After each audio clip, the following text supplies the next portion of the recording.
పొందే అవకాశం ఉంటుంది. ఇకపోతే ఈ పొలం తయారీ విషయంలో చాలామంది రైతులు చాలా అవగాహన లోపంతో చేస్తూ ఉన్నారు. చాలామంది రైతులు ఎక్కువ లోతుగా దమ్ము చేస్తున్నారు. అది ఒక ముఖ్యమైన విషయం. మొదట మీరు ఈ కేజ్ వీల్స్ ఉపయోగించినప్పుడు మనకు వరి మొక్క ఒక జానెడు లోతు కన్నా ఎక్కువ ఏర్లు పోవు.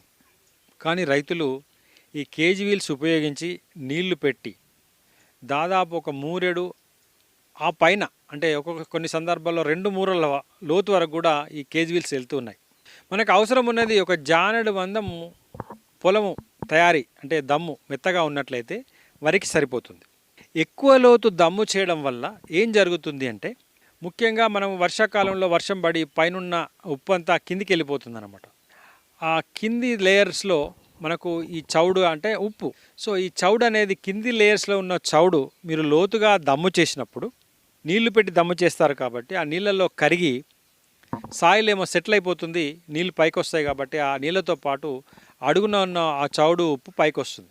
లోతు దమ్ము చేసి పైకి ఉప్పు రావడం వల్ల ఈ చౌడు తాత్కాలిక చౌడు టెంపరీ సల్నిటీ ఏర్పడి మొక్కలు చనిపోవడము, మొక్కలు ఎర్రబడము, మొక్కల పెరుగుదల లేకపోవడము, పోషకాలను తీసుకోలేకపోవడము, జింకు లోపం ఏర్పడడం ఇవన్నీ కూడా జరుగుతున్నాయి.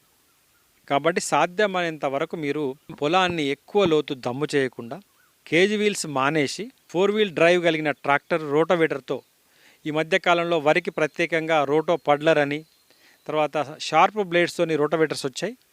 వాటిని వాడుకున్నట్లయితే అది మీ కొయ్యకాలను కట్ చేయడమే కాకుండా మీ కలుపు మొక్కలను కట్ చేయడమే కాకుండా మొత్తం పై పొరల్లోనే అంటే జానెడు లోతులనే మీకు దమ్ము చేస్తూ ఉంది, బాగా చర్ని చేస్తుంది, అంటే బాగా మెత్తగా చేస్తుంది. దానివల్ల మీకు అడుగులో ఉన్న సాల్ట్స్ ఏవైతే ఉన్నాయో పైకి రాకుండా వేర్లు వేయేంత మంది మీద దమ్ము జరిగి మంచి దిగుబడి ఇచ్చే అవకాశం ఉంటుంది. నారు ఎర్రబడడం కానీ తర్వాత ప్రధాన పొలంలో నాట్లేసిన తర్వాత ఎర్రబడడం కానీ తగ్గుతుందన్నమాట. ముఖ్యంగా రైతులు ఏం చేయాలంటే ఈ దిగబాటు పొలాలలో మొదట డ్రైగా అంటే నీళ్లు పెట్టకుండా ఈ కల్టివేటర్ వేసుకొని మళ్ళీ డ్రైగానే రోటోవేటర్ వేసుకొని మూడోసారి నీళ్లు పెట్టి మళ్ళీ రోటోవేటర్ వేసుకున్నట్లయితే పొలం తయారీ చాలా బాగా జరిగే అవకాశం ఉంటుంది. ఇకపోతే ఇప్పటికే రైతులు కొందరు నార్లు పోసి ఉన్నారు, ఇంకొందరు